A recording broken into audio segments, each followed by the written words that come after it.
Boa noite. Quantos apaixonados por Jesus tem aqui? Quero ver. Aê, não estou sozinho, já é uma boa notícia. Se por acaso você não é um dos apaixonados por Jesus, eu gostaria muito que no final desse culto você se tornasse mais um apaixonado por Ele. Porque andar com Jesus é uma coisa tão louca. Você tem o seu passado perdoado, o seu presente abençoado e o seu futuro garantido. E você vai ter a melhor segunda-feira da sua vida, vai ser amanhã. E não é porque você não vai ter problema, não. Não é esse papinho furado, não. Porque a Bíblia fala que nós teremos aflições. Então o problema não é que você vai chegar amanhã, você vai ganhar um aumento, você vai ser pedido em casamento, ou você vai achar um diamante rosa na rua, não é nada disso. Você será abençoado, porque você não vai ter que encarar esse mundo aí fora sozinho. Você vai ter companhia, e não vai ser a companhia de uma pessoa só não, vai ser de 3. Deus Pai, Deus Filho e Deus Espírito Santo. E só para você ter ideia, um deles entrou para dentro do octógono e venceu a morte. Quer mais ou não? Então eu posso garantir que andar com Jesus, se entregar a Ele e ter a companhia dEle é a melhor coisa que você pode fazer na tua vida. Então, bem-vindo e seja mais um apaixonado por Jesus, porque a sua vida vai decolar.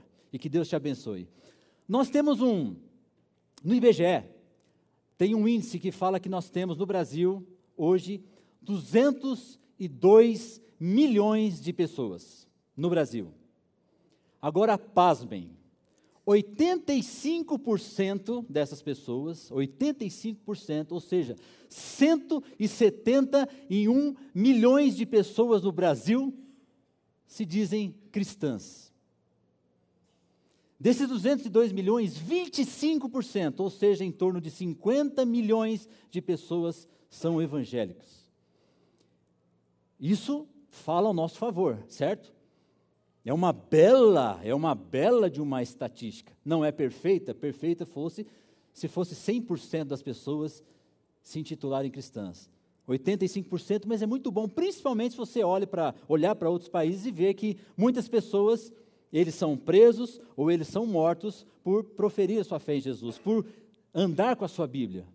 Então a gente está numa posição muito boa, a estatística é muito favorável de nós termos 85% das pessoas se denominarem cristãs. Mas é nesse ponto que se instala uma crise. É nesse momento que vem uma grande dúvida. Porque a Bíblia diz, no Salmo 33, feliz é a nação cujo Deus é o Senhor. O IBGE é uma fonte que você pode confiar, ela é de fato confiável. Talvez tenha uma margem de erro aí de 2% para mais, 2% para menos, mas é confiável. Mas mais confiável que o IBGE é a Bíblia.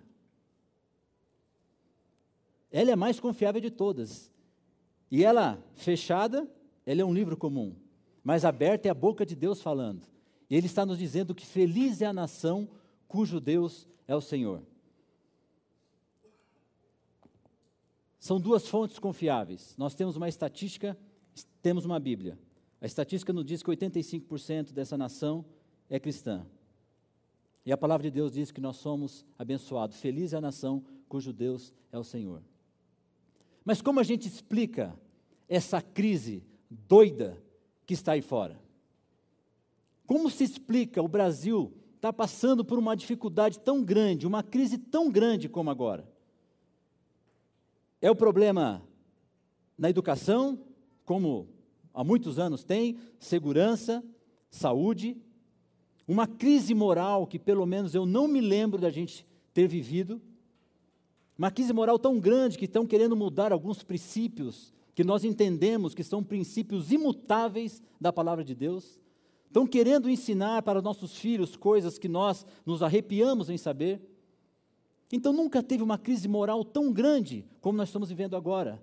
E muito provavelmente a gente vai viver ainda grandes surpresas no ano que vem. Só que se a crise do Brasil estivesse só dessa porta para fora, seria menos mal. Ainda haveria esperança. Mas o problema é que a crise não está só na sociedade. A crise está dentro da igreja também, no âmbito geral. A gente vê que as igrejas estão perdendo a sua força, estão perdendo o seu poder de evangelismo. As igrejas estão enfraquecendo, muitas igrejas crescendo, muitas delas estão inchando, são pessoas, uma aglomeração de pessoas, mas a igreja parece que está perdendo a essência. Quando eu era menorzinho, era muito comum a gente ouvir falar de vigília. Era vigília na casa, era vigília na igreja, era vigília no monte, era vigília na praia, era vigília em cima da árvore, fazia vigília de tudo quanto é jeito. Vigília, vamos fazer uma reforma na igreja, então o pessoal fazia um relógio de oração. Quem pode orar da meia-noite a 1? Fulano de tal, da 1 às 2. Quem lembra dessa época aí? Não tinha aqueles relógios de oração? Aí fazia 10 dias, 7 dias, 21 dias de pessoas, a igreja orando 24 horas por dia em prol de um objetivo. Hoje parece que a vigília está entrando em extinção. Você não pode se surpreender se você ligar sua televisão e aí tiver lá o Globo Repórter dizendo assim, vigília, de onde veio? Como era? Como acontecia? Hoje no Globo Repórter. Porque parece que está virando extinção. Se a crise estivesse só fora, da porta para fora, se a crise estivesse só dentro da igreja, menos mal, ainda haveria esperança. O problema é que a crise se instalou dentro da nossa casa. A nossa família está vivendo em crise. É os pais provocando a ira dos filhos, são os filhos se rebelando contra os pais, desrespeitando, desonrando os pais. Parece que os filhos estão cada vez com mais vontade de sair o mais cedo possível de casa. Por isso que muitos casam rapidinho e zarpa, capa o gato que ele quer ficar longe de casa. Uns ainda querem estudar fora, chega assim, pai, eu quero fazer veterinária. Que bom, meu filho, aqui tem 2, 3 faculdades que faz veterinária. Não, pai, minha veterinária é diferente, é para dinossauro. Então, só tem lá no Belém, lá na Malásia. Então, o cara quer longe, ele quer ficar longe de casa. O casal, cada vez com mais conflito, cada vez com mais problemas, medindo esforços. É um campo de batalha, é um campo de guerra. Infidelidade aos montes. Divórcio, então. Divórcio e os pombos lá do calçadão, tá pau a pau. É divórcio aos montes. Escute só, nos últimos 10 anos,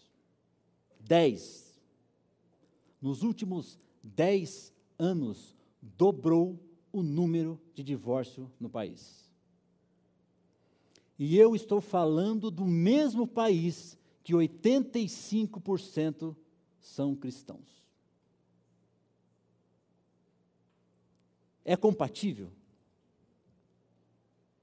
Mas se a crise estivesse só da porta para fora, dentro da igreja, ou dentro das nossas famílias, menos mal, ainda haveria esperança. Mas o problema é que a crise está dentro de mim. A crise está dentro de você. Nós estamos cada vez mais afastados de Deus.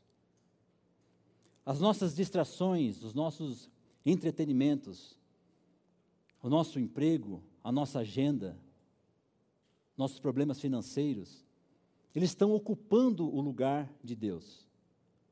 Eles estão roubando o tempo que eu e você deveríamos gastar com Deus. E na medida que a gente vai se afastando de Deus, quanto mais você afastado de Deus, você está oferecendo para o teu marido ou para a tua esposa, você está oferecendo para a tua família, para a igreja e para a sociedade, a pior versão tua. O ser humano, quanto mais distante, mais se destaca a pior versão que nós temos. A minha pior versão está longe de Deus. E aí você está ofertando isso, você está vivendo nessa dimensão de estar sendo a sua pior versão à medida do tempo que você vai se conectando, se comunicando, entrando nos grupos do WhatsApp, e você vai se envolvendo com um monte de coisa, querendo ganhar cada vez mais, então você vai se distanciando de Deus. Feito isso, falado isso, qual que é a solução? Nós temos uma estatística que é favorável a nós, temos a palavra de Deus que é favorável a nós, mas o que nós estamos vivendo é uma coisa contrária àquilo que a estatística e àquilo que a Bíblia nos fala. Qual é a solução? Aonde está a solução? E eu vou dizer onde está a solução, e não é no IBGE, é na própria palavra de Deus. Nós temos esse versículo projetado, mas eu quero primeiro falar o versículo, depois a gente projeta, porque eu quero que você preste atenção em mim. A solução está em 2 Crônicas 7:14, que diz assim: se o meu povo, eu e você, se o meu povo, que se chama pelo meu nome, se humilhar, orar, me buscar e se converter dos seus maus caminhos, então eu ouvirei dos céus, perdoarei os seus pecados e sararei a sua terra. A solução está clara. E o que falta para nós, o que falta para mim, para você, é a gente dobrar o nosso joelho e a gente orar. E a gente estreitar nosso relacionamento com Deus e caminhar todos os dias com Ele. É muito blá blá blá, é muita conversinha fiada, é muita prosopopeia para bovino dormir. Hoje os crentes falam demais e agem de menos. São poucos aqueles que vivem uma vida de oração. E não existe milagre. Aliás, o único lugar que o milagre vem antes da oração é no dicionário. E o milagre que nós estamos precisando, aquilo que você quer ver no Brasil, aquilo que você quer ver na sociedade, a transformação que você quer, o avivamento que você quer ver para a igreja, a mudança e a saúde que você quer ver para a sua família, no seu casamento, tem que começar por você. Tem que começar em mim, em nós. Deus quer transformar cada um de nós num agente transformador, que gera transformação no casamento, na família, na igreja, na sociedade e no país. A bola está comigo, com você. Você tem que entender, e quando eu falo você, eu quero que você me inclua nisso também. Eu faço parte disso. Você tem que entender que você, e mais a oração, é uma célula terrorista contra o pecado. Você e a oração é a solução dos seus problemas emocionais. Você e a oração, o resultado é se tornar a pessoa que Deus quer que você se torne. Você e a oração é a transformação da tua família. Você e a oração afasta seus filhos da droga. A sua família e a oração transforma a igreja. A igreja e a oração transforma a sociedade e a oração sara o Brasil. Então nós temos que se colocar à disposição de Deus e falar assim, tem que começar comigo. O problema está comigo. Sou eu que tenho que fazer. Agora escute. O presente mais fofo que você pode dar para Deus é orar, é falar com Ele todo dia. Não existe uma coisa mais preciosa para Deus do que a sua oração. Não existe. Deus pede para nós um monte de coisa. Ele pede a nossa fidelidade, as nossas ofertas, o dízimo, a gente se envolver com a igreja. Então ele pede um monte para a gente evangelizar, falar de Cristo aí para as pessoas, e a todo mundo, pregar o evangelho, ele pede. Mas se ele fosse resumir e pedir uma coisa só para você, com certeza ele pediria a sua oração. Porque quando Deus fez o homem e a mulher lá no Éden, o que ele fez? Ele balangava beiço, ele trocava ideia, ele andava no jardim. Deus só queria uma coisa, conversar com o homem. Não tem outra coisa falada na Bíblia, não tem. Gente, Está sendo claro? Não tem. O que Deus quer de mim, de você, é passear no jardim de novo. É conversar, é trocar ideia, é tempo que Ele quer com a gente. Então não existe outra coisa que você pode fazer. Não existe o presente mais lindo que você pode dar. Não existe nada que atinja o coração de Deus de uma forma tão especial do que a sua oração. Não importa a quantia que você dá de dízimo, quanto tempo você gasta durante a semana envolvido com as coisas da igreja, se você ora e evangeliza no farol, lá no calçadão, tudo isso é muito legal. Mas o mais importante é o tempo que você gasta falando com Deus.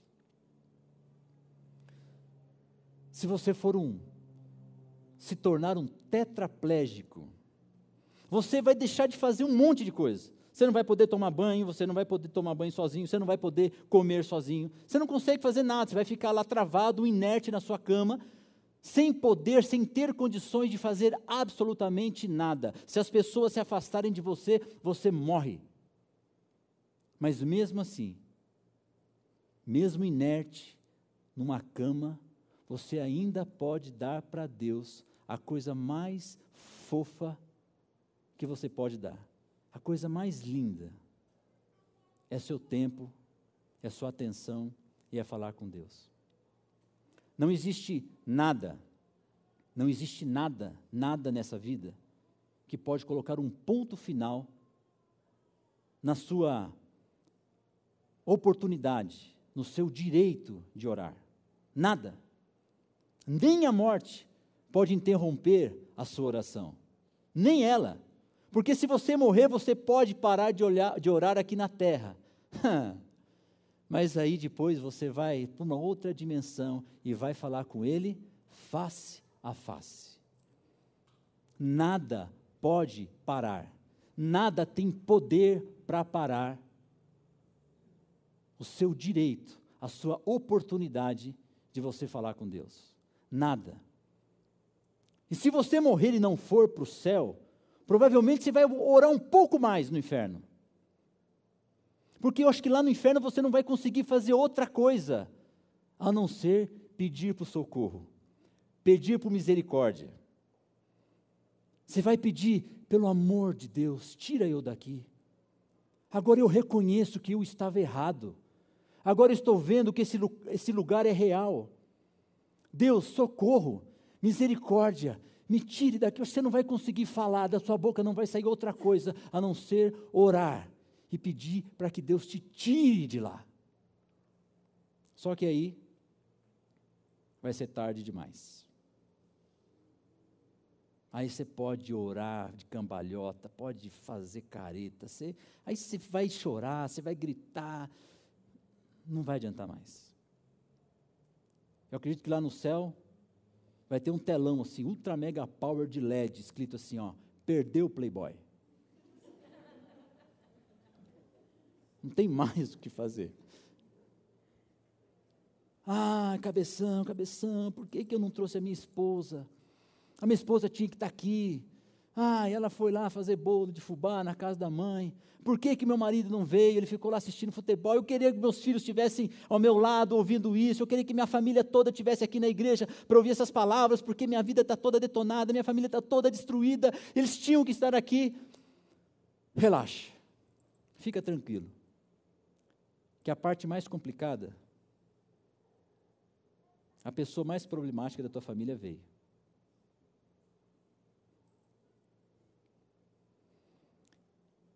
E não adianta você ficar bravo comigo, não. Que eu também estou bravo comigo. A pessoa mais complicada da sua família veio. Eu quero agora ser bem educado, mas também quero ser muito sincero. Se você não está afim, se esse papo de oração não te interessa, se você não está afim de começar a sua vida, a sua caminhada com Deus, de andar no jardim com Ele todos os dias, se você não está interessado em começar a sua vida de oração, nós não estamos aqui para preencher o seu tempo, para ocupar o seu tempo. Então, o culto para você acabou. Se você se sentir à vontade, você pode sair, porque o que a gente vai falar daqui para frente não te interessa. Então você não vai ficar perdendo seu tempo aqui. Agora, se você está decidido a você recomeçar a sua vida de oração, se você está com vontade de começar a sua vida de oração, aí você fica, porque a gente vai dar algumas dicas muito importantes para você. Nós temos uma pessoa bem mais ou menos aqui para a gente usar de exemplo na Bíblia. O nome dele é Moisés. Ele fez uns milagres mais ou menos aí, né? Abriu o Mar Vermelho, tirou a água da pedra. Mas olha só, o que Moisés nos ensina? 3 lições de apenas 2 versículos. Êxodo 33, 07, não se apavorem porque não tem esse versículo no telão. Êxodo 33, 7 diz assim, ó: Moisés costumava armar a tenda fora do acampamento a certa distância dele, e ele o chamava de tenda do encontro. Deus falava com Moisés face a face, como um vizinho fala com outro em cima da cerca. Primeira lição que nós tiramos desse texto: Moisés costumava. Diz assim, costume. Costume. Costume.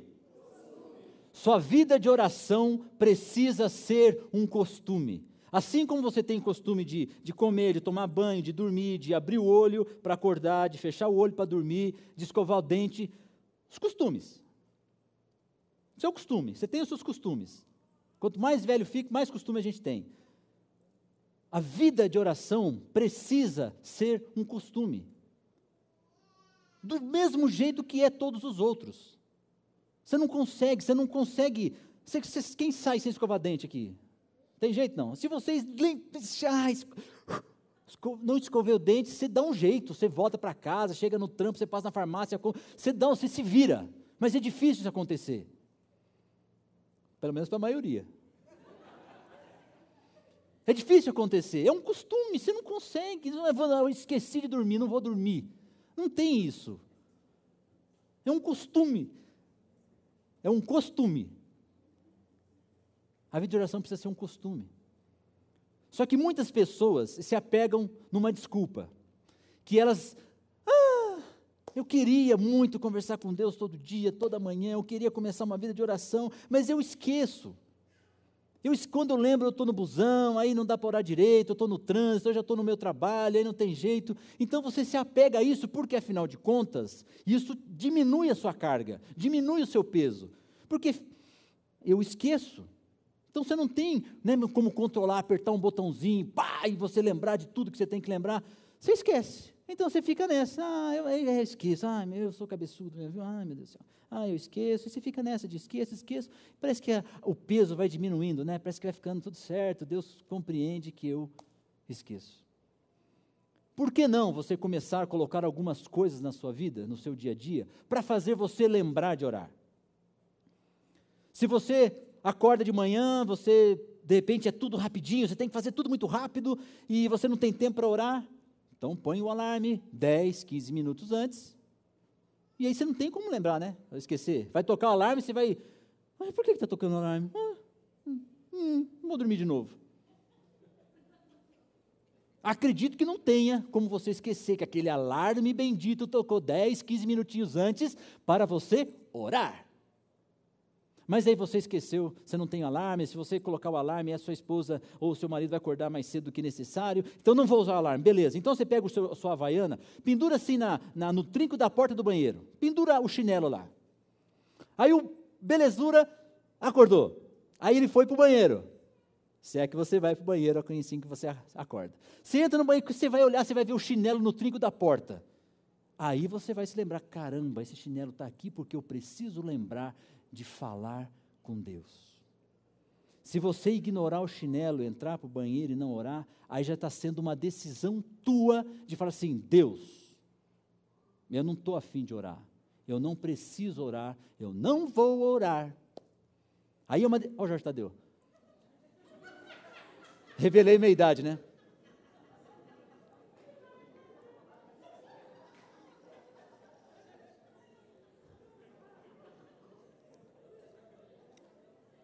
Na Bíblia fala que o Espírito Santo vem numa espécie de pomba, né? Aqui na capela é diferente, aqui é tudo moderno. A Jane está aí? Oi, Jane. Você coloca o seu chinelo lá e você vai lembrar, eu preciso orar. E aí você vai e ora. Ah, não, mas é que às vezes eu chego coçando o olho, trombando em tudo, não vejo nada, eu não vi o chinelo lá.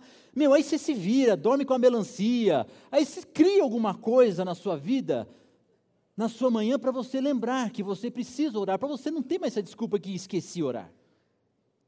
Aí você começa a orar de manhã. Precisa ser um costume. Moisés costumava orar. Segunda coisa que Moisés nos ensina nesse texto, Moisés costumava armar a tenda. Moisés, ele pegava uns pedaços de pau, pegava a lona, botava no ombro, pegava uns pedaços de prego e saía fora e ia armar a tenda. Engraçado que Moisés era um baita líder de milhares de pessoas, ele podia muito bem estalar o dedo e um monte de gente ia lá armar a tenda e montar a tenda para Moisés. Mas a Bíblia fala que ele costumava armar a tenda. Vida de oração precisa de sacrifício. Diz comigo, sacrifício. Primeiro é costume, segundo, sacrifício. Você precisa se sacrificar para orar e muitas vezes é um sacrifício. Não é fácil. Às vezes acordar para você 10, 15 minutos antes é difícil. Então, mas o sacrifício faz parte da vida de oração. Às vezes você vai estar com fome, você vai estar com dor, você vai estar bravo, você vai estar chateado, você vai estar decepcionado, você vai estar quebrado, você vai estar com um monte de nhaca. Mas mesmo assim, você precisa se sacrificar para orar. Precisa de sacrifício. De manhã, eu levanto e oro. Eu tenho a oportunidade, o privilégio, do meio-dia a 1 ficar sozinho no meu escritório. Então, eu oro do meio-dia até o meio-dia e 40. Aí, os 20 minutos restantes, eu leio a Bíblia. Aí, à noite, eu oro, em casa. De madrugada, eu comecei a orar. Agora, fala para mim, você acha que eu acordo feliz da vida por orar de madrugada? 3 horas da manhã, 3:30 da manhã, delícia, vou orar. E vou lá todo alegre, saltitante, orar, Jesus. Tem dia que é gostoso, que flui, a coisa acontece, o tempo passa. Mas tem dia que fala assim, Deus, vamos falar de uns negócios diferentes hoje? Vamos falar de colchão, travesseiro da NASA, edredom que eu comprei na van. Vamos falar de uns negócios diferentes, Deus. Porque o sono chega a doer. É um sacrifício. Eu tenho o costume de tomar café sem açúcar. No começo foi difícil. Mas agora, para mim é difícil tomar café com açúcar. Então, eu tive que ter o costume de tomar o café sem açúcar. No começo eu tive que ter sacrifício. Estudiosos do comportamento humano dizem que se você fizer alguma coisa por 21 dias ou mais, muito provavelmente essa ação vai te acompanhar para o resto da sua vida. Eu não bebo na hora do almoço, de segunda a sábado, eu não bebo na hora do almoço. Tomo água meia hora antes ou meia hora depois. Segunda a sábado, que domingo a gente enfia o pé na jaca mesmo. Aí está com a família, aí você come, bebe lá e tal. Mas no começo também foi difícil, foi um sacrifício. Comer sem nada. Hoje é estranho quando eu bebo, é normal. Então você precisa ter não só o costume, mas se sacrificar para orar. Tem uma frase aqui que eu coloquei nesse ponto do sacrifício. Uma frase do costume: comece orando por disciplina, até que se torne um prazer. Do sacrifício: é melhor se sacrificar para orar do que se sacrificar para reconciliar. Porque muitas vezes você fica tão azedo, você fica tão nada a ver, que você começa a ter um monte de problema. Então você fala aqui que você não deveria falar para sua esposa, para o seu marido, você trata mal os seus filhos, você chega no seu trabalho cuspindo marimbondo, e aí você vai só complicando, tumultuando a sua vida. Então, às vezes, você precisa fazer o percurso novamente, pedindo perdão, não quis falar isso, desculpa, eu estava meio com a cabeça quente. Então, às vezes é melhor você sacrificar para orar, para você ter a sua melhor versão, do que você ficar remendando e se sacrificando para pedir perdão e tentar recolher tudo aquilo que você espalhou. Terceira e última lição.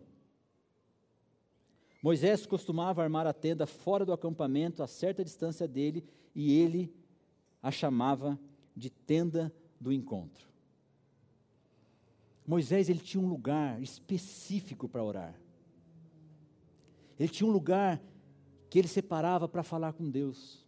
É um lugar exclusivo. É um momento e um lugar exclusivo para você gastar com seu Deus. Isso não quer dizer que se você tiver um problema no trabalho, você vai ter que correr para sua casa e para ir lugar. Estou falando daquele momento de exclusividade, daquele momento que você se separou para você se encontrar com Deus e passear com Ele no jardim todos os dias. Então é importante, a Bíblia fala disso, que você deve entrar para dentro do teu quarto, apagar a luz e falar com Ele lá. Moisés tinha esse lugar, e esse lugar, esse momento, o lugar que você reserva da tua casa ou do teu trabalho, esse lugar você está querendo dizer assim para Deus que Ele tem a sua exclusividade.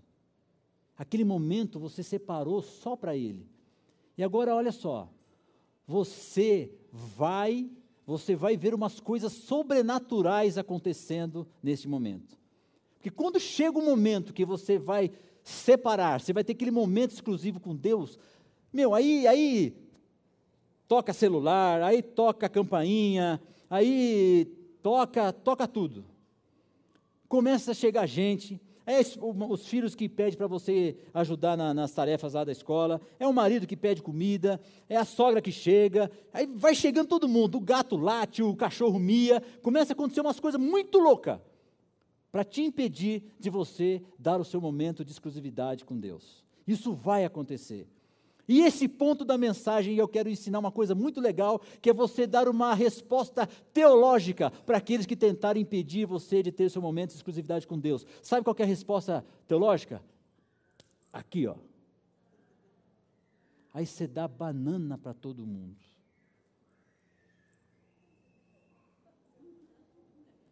Essa hora que você tem que chegar para o teu marido, para a tua esposa, e falar assim, tô a sua banana.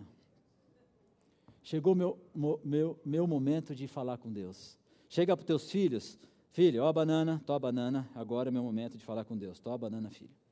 Vai chegar para quem? Para a sogra? Não, a sogra é 2 bananas. 2 bananas para a sogra, tó, as bananas, sogra. Cadê? Chegou o vizinho também? Vizinho, olha a sua banana aqui, ó. Aí você sai espalhando banana para todo mundo. Porque aquele momento, não tem pessoa mais importante para você falar no dia. Não existe nada mais importante, mais legal, mais beijinho no ombro que você pode fazer no dia do que você falar com Deus. Então você sai dando banana para geral. Aí você vira as costas para todo mundo e você entra no seu lugar, na sua tenda de encontro. Aí você entra lá para dentro. Gente, e é aqui que você pode dar piti. É aqui que você pode chegar e gritar. É aqui que você pode falar com Deus tudo que você tem para falar com Ele. Entra no quarto e grita, se descabela, chora, faz careta, briga com o capeta, põe tudo de ruim para fora. Pede perdão, canta desafinado mesmo, lava a alma. Aí depois você sai assim, ó.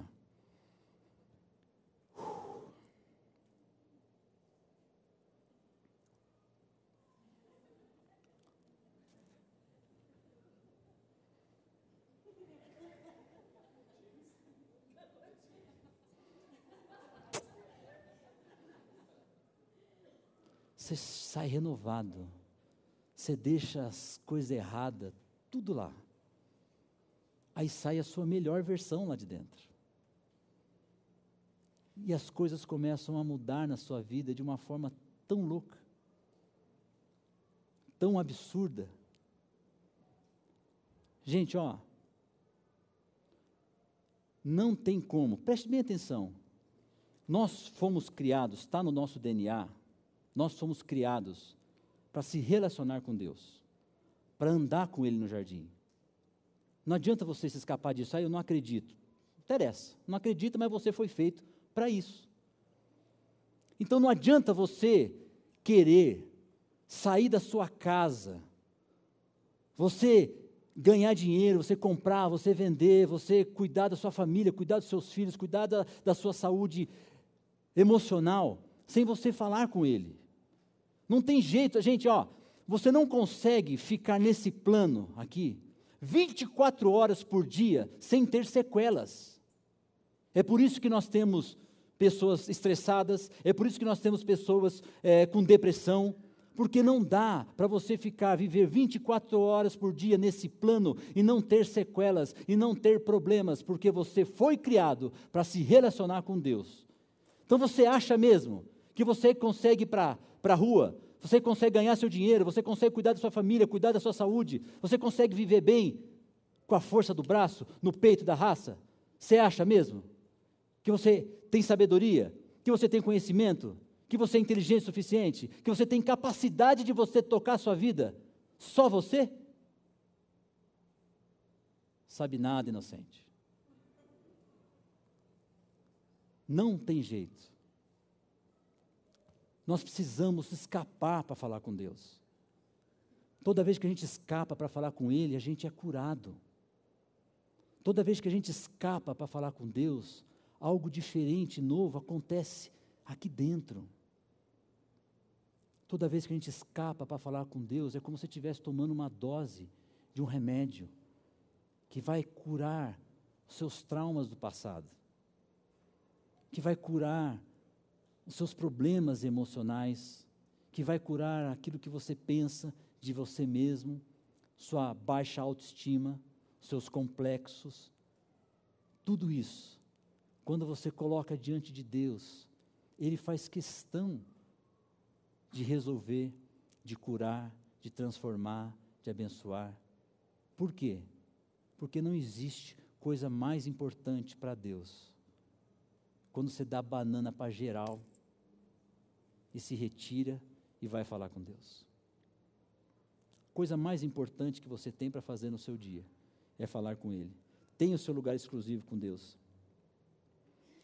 Assim como a cruz era um lugar exclusivo seu, tenha um lugar e um momento exclusivo com Deus.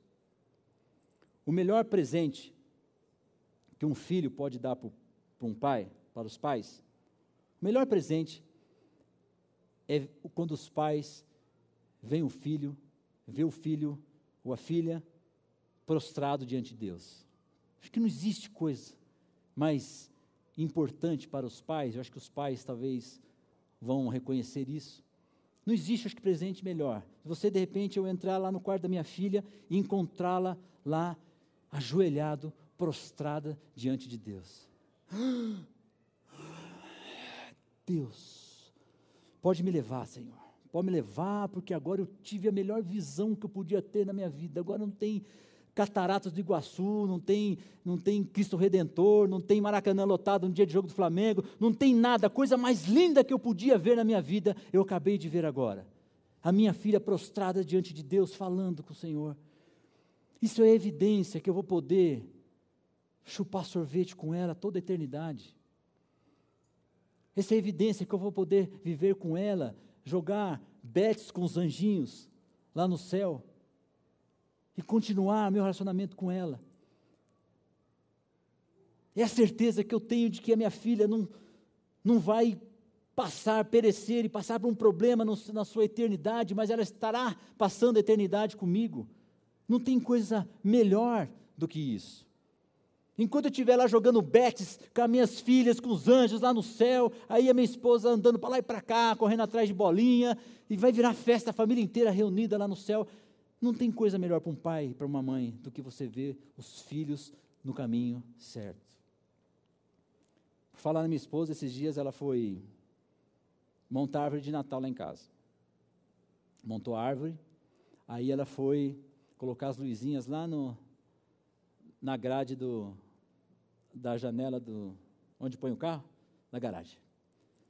Eu não sei por que cargas d'água, porque, a garagem é pequena, né? Ela subiu numa cadeira. Provavelmente porque ela é baixinha, mas é maior que a Thay.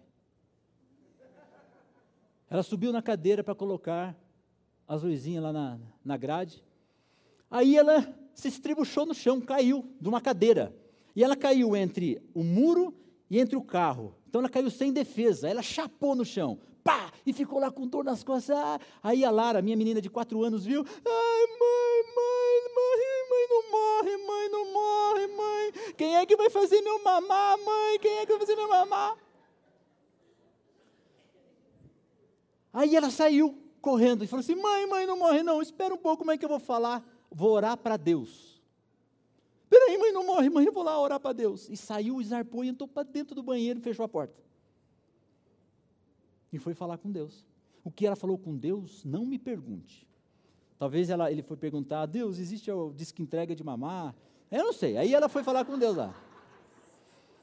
Foi falar com Deus lá.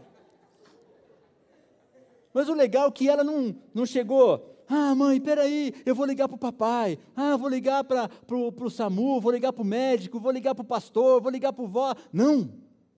Com 4 anos, ela já entendeu que na hora do perrengue, na hora do sofrimento, na hora da dor, na hora da angústia, não tem pessoa melhor de você ligar, de você recorrer que o nosso Deus. Porque Ele nos acompanha dia e noite, 24 horas por dia, com a sua mão estendida para nos socorrer, para nos abençoar, para nos proteger. E você acha que ela aprendeu isso aonde? Na escola? Ela aprendeu isso aonde? Nos desenhos da TV? Não, aprendeu no tablet. Só que não. Dê exemplo para os seus filhos. E você vai ver do que eles são capazes. E aí uma história simples te emociona, porque você vê que você está indo no caminho certo. Numa história simples, você vê que Deus não está só interessado na nossa vida, no nosso ganhar do pão, no nosso casamento, no nosso plano de comprar um carro zero. Não, a criancinha está lá há 4 anos e Deus está lá protegendo e falando e ministrando a vida dela.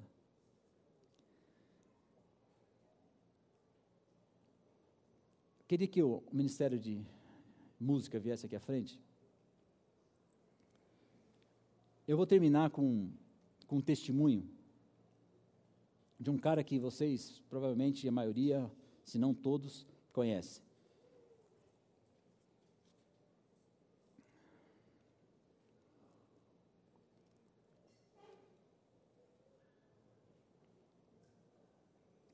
Um dia, em 1940, uma professora pegou seu grupo de alunos na Inglaterra e eles foram para os Estados Unidos, foram visitar a casa da família de John Wesley. E eles entraram na casa, conheceram toda a casa e depois a professora levou esses alunos para o quarto de John Wesley. Chegando lá, ela mostrou o lugar onde Wesley orava, do lado de sua cama. E ela falou assim, está vendo esses 2 buracos no assoalho do quarto? Isso era onde John Wesley, ele todos os dias se ajoelhava para falar com Deus. Era gasto o assoalho. Todo mundo achou muito interessante, muito legal. Aí quando ela já estava saindo com um grupo de alunos, aí ela contou os alunos e viu que faltava um. E ela embocou lá para dentro da casa de novo para procurar esse aluno. Procurou nos cômodos e encontrou o menino ajoelhado, no mesmo lugar que John Wesley orou. Gastou horas e horas e horas em oração. Quando ela entrou e viu ele ajoelhado lá, ela não interrompeu, ela ficou do lado dele, porque ele estava orando lá, e ele falava assim, Deus, faz de novo, faz de novo, faz de novo, aquilo que o Senhor fez na vida de John Wesley, faça na minha vida, tudo que o Senhor fez através de John Wesley, faz através da minha vida, Deus, faz de novo, faz de novo, faz de novo. Aí ele parou de orar E a professora falou assim: Billy Graham, levanta. Já é tarde, a gente tem que ir embora. Billy Graham levou mais de 2.500.000 pessoas para Jesus. Mais de 2,5 milhões de pessoas deram um passo à frente ou levantaram a sua mão, recebendo Jesus Cristo como Senhor e Salvador de suas vidas. A oração, ela pode tanto, ela tem tanto poder. Se é a coisa mais importante que você pode oferecer para Deus no seu dia é a oração, é claro que Ele tem desejo de atender o nosso pedido. Eu tinha um monte de coisa para falar aqui, ó. Meu tempo não dá. Ixi. O tema oração tinha que ser para a série de 2, de 3 capítulos no mínimo. Olha que eu nem toquei em jejum, eu nem falei do jejum. Oração é tão tudo de bom, é uma arma tão poderosa, e que ela pode fazer tanta coisa. Ela pode revolucionar a sua família, a sua casa, a sua igreja, o seu país.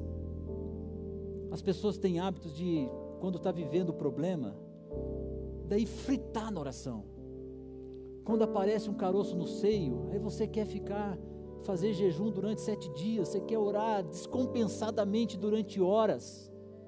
Aquilo que você não orou durante 10 dias, 10 anos, você quer orar num dia ou numa semana só.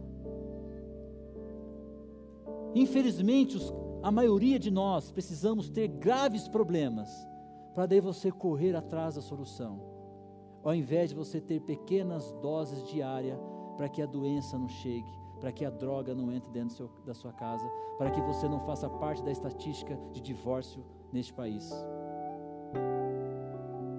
E eu quero fazer um convite para você essa noite. São 3 convites. Primeiro, para você que já teve a sua caminhada com Cristo, você já gastou muito tempo com Ele, você já teve uma vida de oração, mas com o passar do tempo, você deixou de viver aquele primeiro amor, e você não ora mais, você já não dá aqueles rolé no jardim com Deus. Quando o homem pecou, ele se escondeu. Quando Deus chegou, ele perguntou: Adão, Eva, cadê vocês? E às vezes Deus está todo dia perguntando para você: cadê você? Eu não te encontro mais. A tenda da oração está vazia, está empoeirada, ela está trancada, ela não está sendo usada. O primeiro convite é para você que deseja reativar, recomeçar a sua vida de oração. O segundo convite é para você que não sabe o que é isso, que você nunca experimentou isso, e que você quer fazer um compromisso com Deus, para você começar. Não é começar amanhã, não, começar hoje a sua vida de oração, a você gastar tempo com Ele. Começa com 10, 15 minutos por dia, aumenta para 20, aumenta para 30. Eu não falei, nem vou falar qual o tempo que eu acho, baseado na Bíblia, mas aquilo que eu entendo, de qual é o mínimo que você tem que orar por dia, para não te assustar. Começa com 15 minutos, começa com 10 minutos.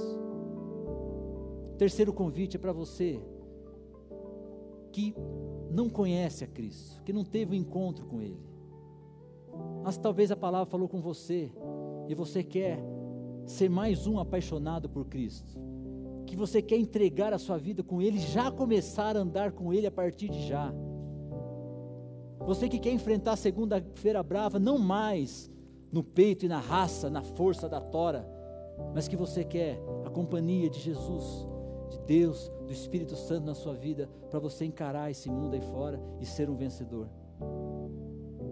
Eu queria que todos, sem exceção, fechasse os olhos, que você curvasse a tua cabeça,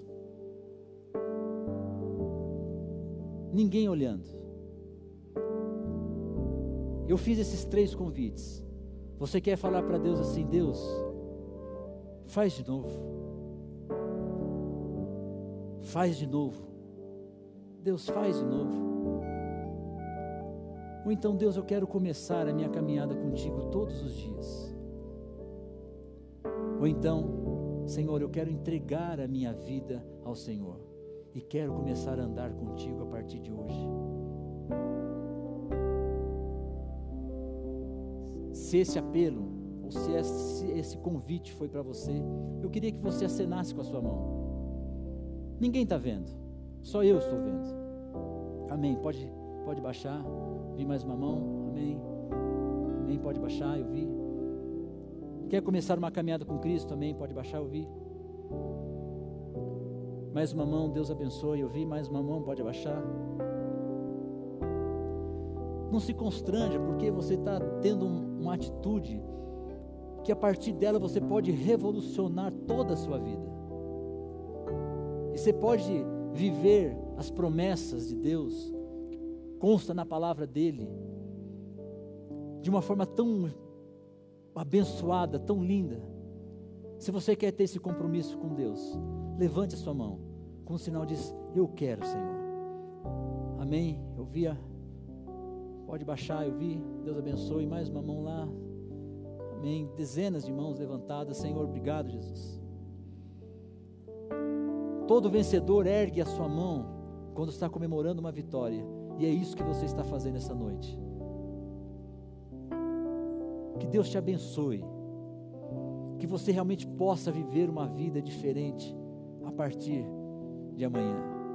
Eu queria que você ficasse em pé e aplaudisse a Jesus, da forma mais louca que você já aplaudiu Ele em toda a sua vida. Aplauda o Senhor.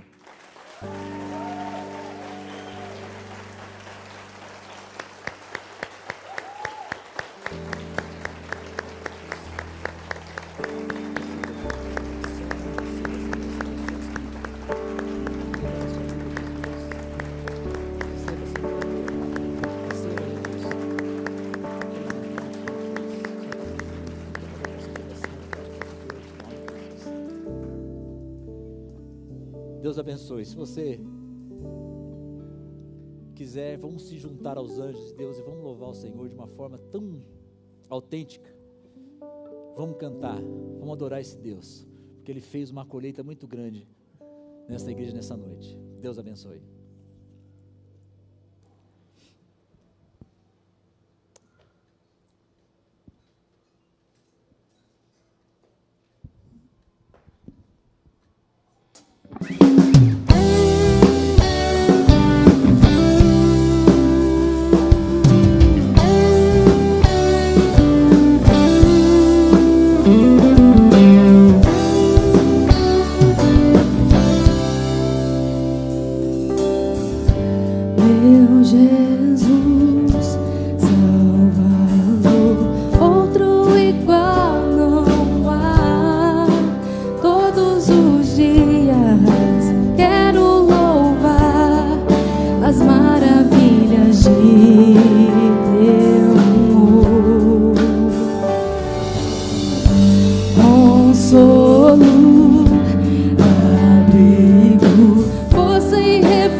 de louvores ao Rei. Montanhas se prostrem e rujam os mares ao som de teu nome. Alegre te louvo por teus grandes feitos. Firmado estarei, sempre te amarei. Incomparáveis são tuas promessas pra mim.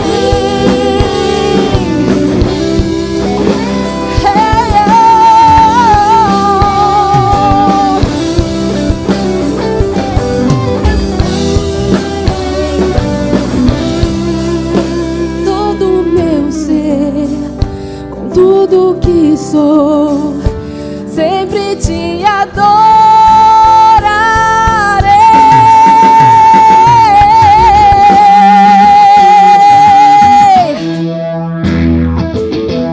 Amém, Jesus.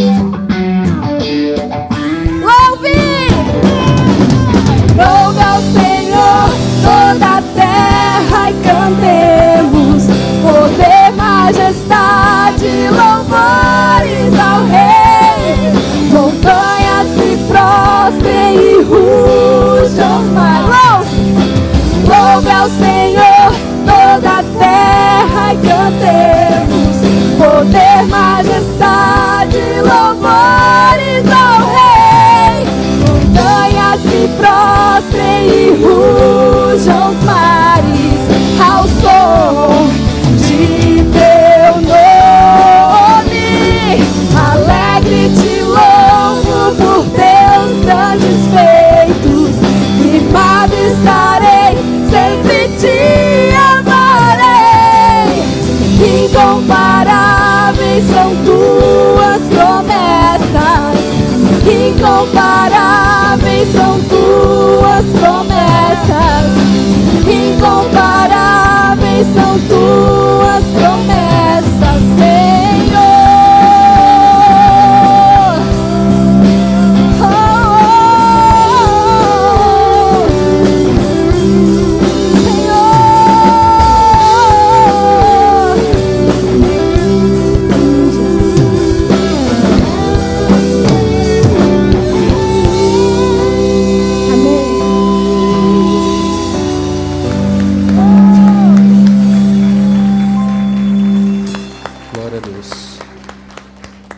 Agora nós gostaríamos de convidar todos vocês a participar da ceia do Senhor conosco. Esse é um mandamento que Jesus nos deu. Ele falou: sempre que se reunirem, façam isso em memória de mim. Quando a gente recebe a ceia, nós estamos lembrando da vida, da morte e da ressurreição de Jesus. É um motivo de muita alegria, é um momento de celebração por tudo que Ele tem feito nas nossas vidas. Amém? Então participe da ceia conosco. Tem 2 mesas, vou pedir para o Marcelão orar para a gente. Deus querido, nós queremos pedir uma coisa. Espírito Santo, nos ensine a orar. Nós precisamos aprender a orar. Precisamos aprender a falar palavras que chegam até o teu coração, que alegram o teu coração. Então nos ensina, Senhor, nessa caminhada diária a orarmos, Senhor. Agora nesse momento a gente vai compartilhar do seu sangue que foi derramado, do teu corpo que foi judiado, partido por amor a nós, que a gente possa fazer isso com a consciência de que o teu sangue nos purifica, de que a tua morte, a sua ressurreição nos deu a garantia de uma vida eterna. Então, Senhor, nos ensine a valorizar de uma forma extraordinária, de uma forma como nunca, esse momento de celebrar a ceia do Senhor, e que o Senhor nos dê uma semana incrível, abençoada, de conquistas, ó Pai, e que o Senhor possa estar conosco diariamente, caminhando no jardim todos os dias. Nós te louvamos, consagramos esses elementos para a tua honra e para a tua glória, em nome de Jesus, o teu Filho que nós pedimos. Amém.